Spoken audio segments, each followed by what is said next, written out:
On today's video, we're making drunken mac and cheese. So for this recipe, we've already prepped the noodles, we've already cooked the onions, we've already cooked the jalapenos, and we've already cooked the bacon. If you don't know how to do those, go back to our fried chicken mac and cheese. We got it all in there. So without any further ado, let's get to cooking. Now we're gonna make the roux.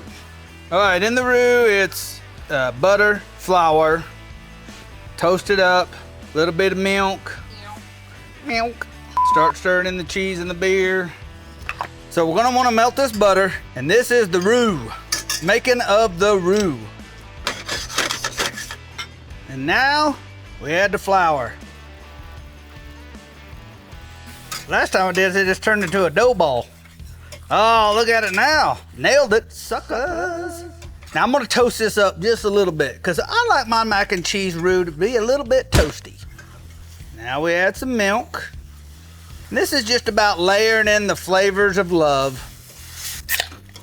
Now some beer. A little bit of Coors Light. Coors Light always goes well with mac and cheese. And now we add the cheese. Just dump it all in there. A little bit of Worcestershire sauce. Some Dijon mustard. Get in there. We'll have all the measurements down in the description. And you just want to stir that cheese until it gets incorporated. Then we'll add the rest of the cheese.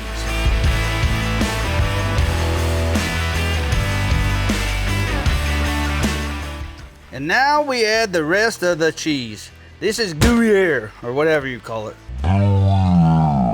This is the cheese that gives you that stringy cheddar flavor, Gruyere, or however you say it, for that nice stringy. Now I'm gonna season it with a little bit of SPG.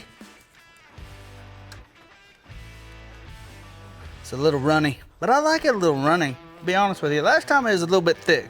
Cheese sauce is done. Now, let's mix it up. So we'll dump our cheese sauce in.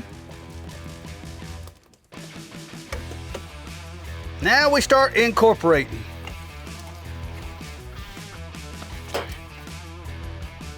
Now we add the grilled onions, the grilled jalapenos, and then we're not gonna put all the bacon in because we wanna save some for the top. Just most of the bacon, right there. Now, give her a stir. This smells fan-freaking-tastic. And now, put it in the cast iron.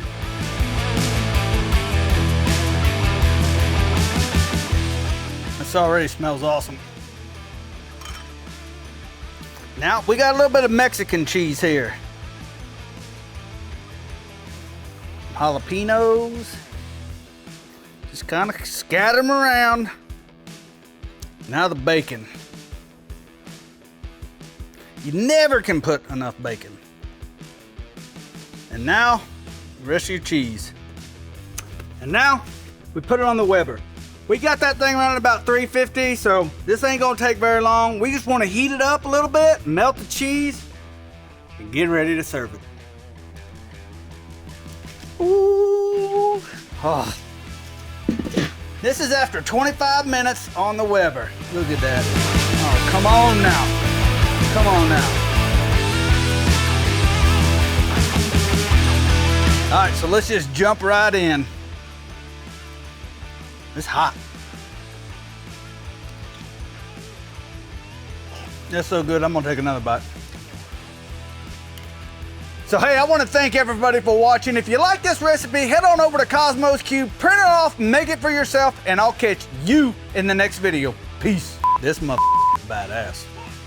And I'll go like I wanna take a bite, then I'm gonna stop and put it back, and then we can take a bite. Okay.